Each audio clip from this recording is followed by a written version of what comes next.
you have an ideology at the core of this. I want to go through this really programmatically. One of the things that, so I'm going to kind of mangle a bunch of questions here together. So it's not so obvious to me that they're simply left-wing. You know, because, well, some of them are anarchists. Okay, like what the hell's an anarchist exactly? Is he left-wing or right-wing? It's like, in some sense, it doesn't matter. I know ideas matter. That isn't what I'm saying. But in some sense, it doesn't matter because that person who's decided to be violent is working to burn the whole damn thing down for whatever reason.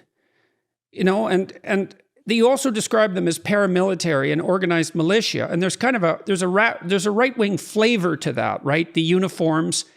Because uniform is more an element of the right than the left, all things considered. And I know that things get hard conceptually when the opposites touch, right? And people debate about whether the National Socialists were left-wing or right-wing. And the answer was, well, they were a complex mixture of both, and the worst of both in some sense, although, you know, maybe not worse than Stalin or Mao.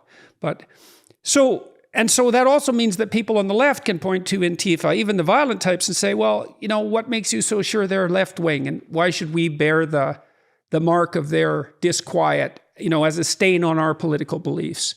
So then, okay, now, so there's ambiguity about the real radicals.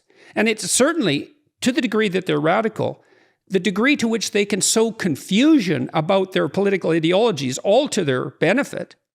Right, so if both the right-wing moderates and the left-wing moderates point to them and say, well, you're left-wing or you're right-wing, depending on what they're trying to justify, and that screws the system up, if they're hardcore anarchists, great, you know, that's all the better. They just play into their hands.